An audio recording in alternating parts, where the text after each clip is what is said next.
49 అంటే సంతానం, 49 అంటే సంతోషం. 49 ఆంధ్రప్రదేశ్, తెలంగాణ. నమస్తే, వెల్కమ్ టు డైలీ ఫోకస్. రూపాయి విలువ రోజు రోజుకు పాతాళానికి పడిపోతోంది. డాలర్తో పోటీ పడలేక కుదేలవుతోంది. దీంతో సామాన్యులపై భారం మరింత పెరగబోతోంది. ఇప్పటికే కరోనాతో బతుకులు ఛిద్రమైతే ఇప్పుడు రూపాయి ప్రాణం తీసేలా మారింది. ఇంతకు రూపాయి విలువ ఎందుకు పడిపోతోంది? కేంద్రంలోని మోడీ ప్రభుత్వం కట్టడి చర్యలు ఎందుకు తీసుకోలేకపోతోంది?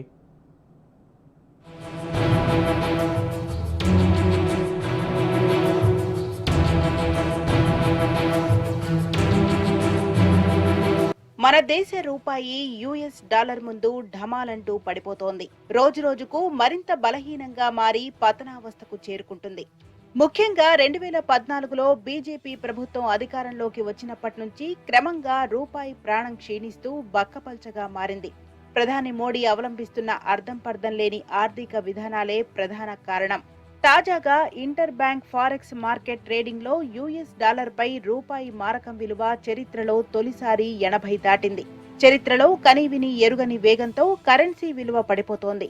దీనివల్ల సామాన్యులపై ప్రత్యక్ష పరోక్ష ప్రభావం ఉండడం ఖాయం.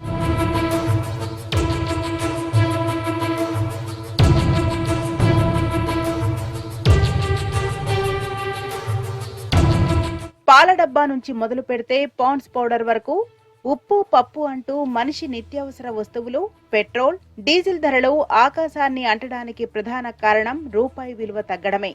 అగ్రరాజ్యం అమెరికా ఆర్థిక పరిస్థితి అంతగా బాగాలేకపోయినా డాలర్ మాత్రం బలంగానే ఉంది. దీనికి ప్రధాన కారణం విదేశీ మారక నిల్వలే.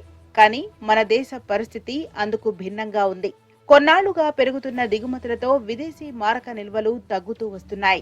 డాలర్కు బదులు రూపాయితో విదేశీ వాణిజ్యం చేయటం ఇంకా ప్రతిపాదనల దశలోనే ఉంది. దీనికోసం ఆర్బీఐ 10 ఏళ్లుగా ప్రయత్నాలు చేస్తున్నా ఆచరణలోకి రాలేదు. రూపాయి పతనాన్ని అడ్డుకోవాలంటే దిగుమతి బిల్లు తగ్గించుకోవాలనే అభిప్రాయాలున్నాయి. భారత్ ఎక్కువగా చమురు, బంగారం దిగుమతి చేసుకుంటున్నాయి. వీటిలో దేన్ని తగ్గించుకునే పరిస్థితి లేదు. చమురు ప్రభావం డైరెక్టుగా సామాన్యుడి జీవితంపై ఉంటుంది. బంగారం తగ్గించుకుంటే నిల్వలు తగ్గిపోతాయి. అది కూడా ఆర్థిక ఆరోగ్యానికి మంచిది కాదు.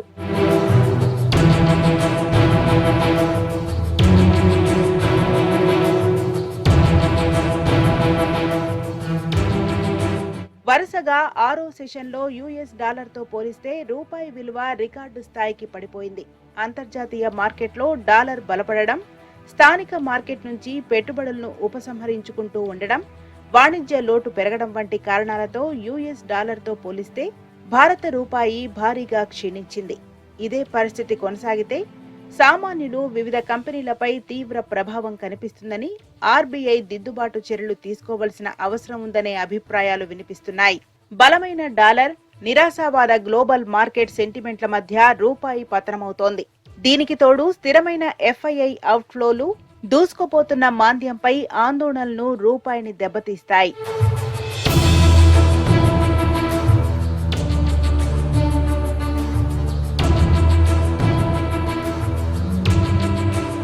యుఎస్ డాలర్తో పోలిస్తే రూపాయి విలువ తగ్గుతుండడం సామాన్యుల జీవితాలపై ప్రభావం చూపుతుంది. ద్రవ్యోల్బణం పెరుగుతుంది. వస్తు సేవలకు అధికంగా డబ్బు వెచ్చించాల్సిన పరిస్థితులు ఎదురవుతాయి. విదేశాల నుంచి దిగుమతి చేసుకునే వస్తువులకు ఎక్కువ ధర చెల్లించాలి. అంతర్జాతీయ వ్యాపారం డాలర్లోనే జరుగుతుంది కాబట్టి సప్లై చేసే దేశానికి డాలర్లలోనే డబ్బు చెల్లించాలి. రూపాయి విలువ క్షీణిస్తే ఈ చెల్లింపులకు ఎక్కువ ఖర్చవుతుంది. ముడిసరుకు ఎక్కువగా దిగుమతి చేసుకునే కంపెనీలపై ఈ ప్రభావం కనిపిస్తుంది. ఇతర దేశాలకు విహారయాత్రకు, పై చదువులకు వెళ్లాలంటే కూడా ఎక్కువ నగదు అవసరమవుతుంది. ఇతర దేశాలకు వస్తువులు, సేవలు అందించే కంపెనీలు మాత్రం లాభపడతాయి.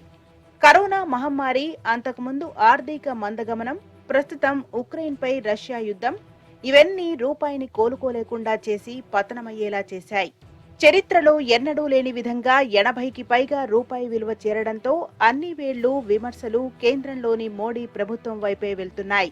ఓవైపు రూపాయి పతనమవుతుంటే మోడీ ప్రభుత్వం నిమ్మకు నీరెత్తినట్లు వ్యవహరిస్తోందని దేశ ప్రజలు ఆగ్రహం వ్యక్తం చేస్తున్నారు. ప్రధాని మోడీ మొద్దు నిద్రతో ఓ దశ దిశ కరువైందని సోషల్ మీడియాలో సెటైర్లు పేలుతున్నాయి. గుజరాత్ సీఎంగా ఉన్నప్పుడు రూపాయి పతనంపై మోడీ చేసిన వ్యాఖ్యలను నెటిజన్లు ట్రోల్ చేస్తున్నారు. సీఎం కేసీఆర్ సైతం ప్రధాని కేంద్రం అనుసరిస్తున్న విధానాలపై ఆగ్రహం వ్యక్తం చేశారు. डॉलर के मुकाबले में कोई नुकसान नहीं हो रहा है. देश जानना चाहता है प्रधानमंत्री जी ऐसा क्या कारण है कि आज अकेला हिंदुस्तान का रुपया डॉलर के मुकाबले गिरता ही चला गया और क्यों चला गया.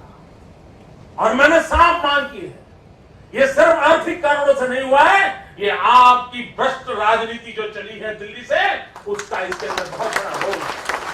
बहुत गंभीरता से आरोप लगा रहा. आप जो कह रहे थे, अगर आप सच थे, आप ईमानदार थे, worst ever rupee value has gone to such a low, never before in the history. किसी भी प्रधानमंत्री के समय में नहीं गिरा इतना जितना मोदी जी के समय में गिरा. क्या कारण है? किसी भी समय it is close to 80 rupees now. यही कारण हम पूछ रहे थे, क्यों इसका उत्तर नहीं दिए? देना चाहिए ना. जब आप पूछ सकते तो दूसरे भी पूछेंगे ना, क्यों नहीं पूछेंगे? ये लोकतंत्र है या षड्यंत्र है? क्या चला रहा है देश में? नरेंद्र मोदी जी का सरकार लोकशाही को नहीं मानता, तानाशाही को मानता है, लोकतंत्र को नहीं मानते, षड्यंत्र को मानते हैं. बिल्कुल ये कह रहा हूं मैं, और ये देश के सामने है. मैं जो कुछ भी कह रहा हूं 100% सच है. It's a fact by 100%. You have to answer, you cannot escape. 2014లో ప్రధానిగా మోడీ పగ్గాలు చేపట్టే సమయానికి రూపీ విలువ డాలర్తో పోలిస్తే 58గా ఉండేది. ఈ 8 ఏళ్లలో మోడీ పాలనా కాలంలో తొలుత 60, ఆ తర్వాత 70, ఇప్పుడు ఏకంగా 80ని క్రాస్ చేయించింది బీజేపీ ప్రభుత్వం. ఇదే విధానం చూస్తుంటే పెట్రోల్, డీజిల్ రేట్ల మాదిరిగా సెంచరీ దాటించినా ఆశ్చర్యం లేదనే కౌంటర్లు పేలుతున్నాయి.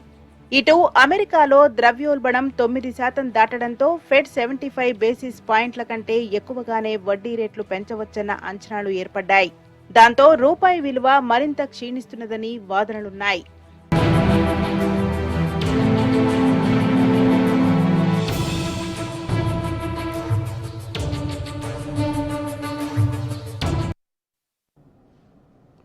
అంతర్జాతీయ విధానాలు కూడా రూపాయి పతనానికి ప్రధాన కారణంగా నిలుస్తున్నాయి. రష్యా యుక్రెయిన్ వార్తో పాటు కరోనా కారణంగా ఆర్థిక మందగమనం కూడా మరో కారణం.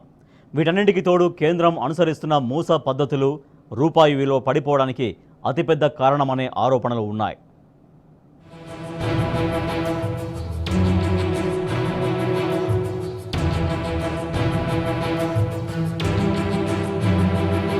ఈ ఏడాది ఫిబ్రవరిలో రష్యా, ఉక్రెయిన్ మధ్య ఉద్రిక్తతలు మొదలైనప్పటి నుండి ఇప్పటి వరకు రూపాయి విలువ 27 సార్లు సరికొత్తగా ఆల్ టైమ్ రికార్డు కనిష్టాలను నమోదు చేసుకుంది.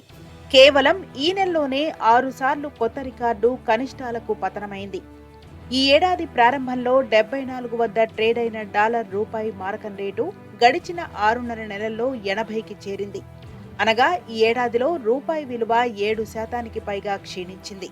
ఈ ఏడాది చివరి నాటికి ఎక్స్చేంజ్ రేటు 81 నుండి 82 రూపాయల స్థాయికి చేరుకోవచ్చని తెలుస్తోంది. రూపాయి విలువ క్షీణత ప్రజల వినియోగ నిర్ణయాలపై ప్రతికూల ప్రభావం చూపనుంది. ఎందుకంటే రూపాయి విలువ తగ్గితే దిగుమతి ఆధారిత రంగాలైన వాహనం, ఎలక్ట్రానిక్ ఉపకరణాలు తదితర వస్తువులు మరింత ప్రియమవుతాయి. రూపాయి జీవనకాల కనిష్ట స్థాయిలకి పడిపోయి 80కి చేరువలో నమోదైతే యూరో వాల్యూ సైతం కుప్పకూలిపోయింది. ప్రస్తుతం డాలర్ మారకానికి సమానంలో యూరో వాల్యూ నమోదవుతోంది. గత 20 ఏళ్లలో యూరోకు ఇలాంటి పరిస్థితి ఎదురుకావడం ఇది రెండోసారి. మన దేశీయ అవసరాల్లో 80% ముడి చమురును దిగుమతి చేసుకుంటున్నాం. ఎలక్ట్రానిక్స్, ఎరువులు, వంట నూనెలు, వెజిటబుల్ ఆయిల్, భారీ యంత్రాలు, ప్లాస్టిక్, ఎరువులు, సెమీ కండక్టర్లు, ఎలక్ట్రానిక్ చిప్స్, బంగారం, ముత్యాలు, విలువైన రాళ్లు, ఇనుము ఇలా అనేకం దిగుమతి చేసుకుంటున్నాం. రూపాయి విలువ పతనం కావడంతో దిగుమతుల బిల్లు పెరుగుతోంది. రూపాయి పతనం వల్ల గతంలో మనం దిగుమతి చేసుకున్న వాటి పరిమాణం మారినప్పటికీ చెల్లింపులు మాత్రం ఎక్కువ చేయాల్సి వస్తోంది. ఎగుమతులు తక్కువగా ఉండడంతో వాటి ద్వారా వచ్చే డాలర్లతో పెద్దగా ఆర్థిక రంగానికి ప్రయోజనం కలగడం లేదు. చమురు ధరలు భారీగా తగ్గినప్పటికీ ఆ స్థాయిలో మన ఎగుమతులు లేనందువల్ల చమురు బిల్లు భారీగా పెరిగింది. దీనివల్ల మన విదేశీ మారక ద్రవ్య నిలువలు సైతం తగ్గిపోతున్నాయి. రూపాయి పతనంలో ధరలు పెరుగుతుండటంతో ఆర్బీఐ వడ్డీ రేట్లను పెంచుతోంది. భారతదేశంలో రిటైల్ ద్రవ్యోల్బణం ఇప్పటికే 7% పైగా ఉంది. Reserve bank of India comfort zone 2% నుంచి 6% మాత్రమే. దేశ ఆర్థిక వ్యవస్థను పీడిస్తున్న మొట్టమొదటి సమస్య మన రూపాయి విలువ క్షీణించడం. రూపాయి విలువ అంతకంతకు పతనమైపోతూ గత 2-3 నెలల్లోనే దాదాపు 25% క్షీణించిపోవడం జరిగింది. ముఖ్యంగా ప్రపంచంలో వ్యాపార వాణిజ్య రంగాల్లో ముఖ్య పాత్ర పోషిస్తున్న కీ కరెన్సీ డాలర్తో అనుసంధానించబడిన మన రూపాయి ఈరోజు $1కు 80 రూపాయల కంటే పైగా పడిపోతుంది. అంతేకాకుండా ఈ విదేశీ మారక నిష్ణాతులు చెప్పే ప్రకారంగా వచ్చే నెలాంతంలోకి దాదాపు 85 రూపాయల వరకు కూడా పతనమయ్యే అవకాశం ఉందని చెప్తున్నారు. క్రూడ్ ఆయిల్ ధరలు అనేది చాలా పెరిగిపోవడము, చాలా ఫ్లక్చువేషన్స్కి అంటే ఎగుడు దిగుడులకి లోనవ్వడము, పెరగడము, తగ్గడము అంతా మొత్తం అంతర్జాతీయ మార్కెట్నే కొంచెం కదిలివేసిన కారణాలు మనం చూడవచ్చు.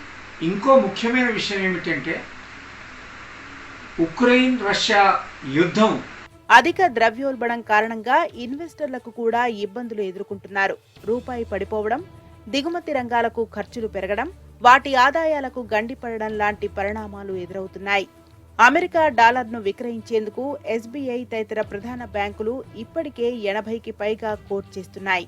అంతర్జాతీయ మార్కెట్లో డాలర్ పటిష్టంగా ఉండడంతో రూపాయి బలహీనపడిందని, క్రూడ్ ధరలు కొంతమేర దిగిరావడం రూపాయి నష్టాల్ని పరిమితం చేశాయని ఫారెక్స్ ట్రేడర్లు తెలిపారు. 6 ప్రపంచ ప్రధాన కరెన్సీలతో అమెరికా కరెన్సీ బలాన్ని తెలిపే డాలర్ ఇండెక్స్ రికార్డు గరిష్ట స్థాయి 109 సమీపంలో ట్రేడ్ అవుతున్నది. అంతర్జాతీయ మార్కెట్లో బ్యారెల్ బ్రెంట్ క్రూడ్ ధర 4.5% మేర క్షీణించి $95 స్థాయికి తగ్గింది. మరోవైపు దేశీ స్టాక్ మార్కెట్ కూడా వరుసగా పతనమవుతుండడం కూడా రూపాయి తగ్గడానికి ప్రధాన కారణం. రూపాయి విలువ ఇంత తగ్గిపోతున్నా కేంద్రం మొద్దునిద్ర మాత్రం వీడడం లేదు. రూపాయిని బలపర్చే ఏ ఒక్క చర్య కూడా కేంద్రం తీసుకోవడం లేదు. రూపాయి విలువ బలపడాలంటే దేశీయంగా పోటీతత్వాన్ని, ఎగుమతులను పెంచడానికి సరఫరా విధానాలను మెరుగుపరచాలి. మన చమురు అవసరాల్లో 80% దిగుమతులపైనే ఆధారపడుతున్నాం. దాన్ని తగ్గించడానికి పునరుత్పాదక ఇంధన రంగాన్ని ప్రోత్సహించాలి. బంగారం కొనుగోలును నిరుత్సాహపరచడానికి దిగుమతి సుంకాన్ని పెంచినా, సిఏడిని తగ్గించడానికి దిగుమతుల పరిణామంపై పరిమితిని విధించాల్సిన అవసరం ఉంది. దీంతో పాటు అవసరమైన వస్తువుల దిగుమతులను నివారిస్తే డాలర్లకు డిమాండ్ తగ్గుతుంది. ఎగుమతులను పెంచితే డాలర్ల ప్రవాహం పెరుగుతుంది. అది రూపాయి క్షీణతను నియంత్రిస్తుంది. స్వేచ్ఛ వాణిజ్య ఒప్పందాలపై భారత్ సంతకాలు చేయడంతో పాటు అధిక ఆదాయ దేశాల్లోకి మన మార్కెట్ చొచ్చుకుపోయేలా చర్యలు తీసుకుంటే రూపాయికి మళ్లీ ప్రాణం వస్తుంది. చైనా మాదిరిగా ప్రత్యేక ఆర్థిక మండళ్లను అభివృద్ధి చేయాలి. వాటికి తోడు ఎగుమతి ప్రయోజనాలు, తక్కువ వడ్డీ రేట్లు, కార్మిక సంస్కరణల అమలు ద్వారా దేశీయంగా పరిశ్రమల ఏర్పాటుకు విదేశీ సంస్థలను ఆకర్షించవచ్చు. ఇటు అంతర్జాతీయ వాణిజ్యంలో ఎగుమతులు, దిగుమతుల లావాదేవీలు మన రూపాయల్లో జరిగేందుకు వీలుగా వాణిజ్య బ్యాంకుల వ్రోస్ట్రో ఖాతాలను తెరవాలని ఇటీవల ఆర్బీఐ ఆదేశించింది.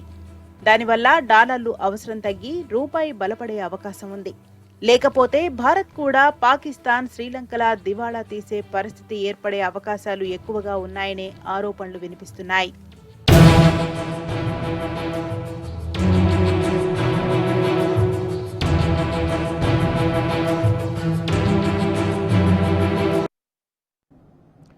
ఇది వాళ్ళ డైలీ ఫోకస్. చూస్తూనే ఉండండి టీ న్యూస్.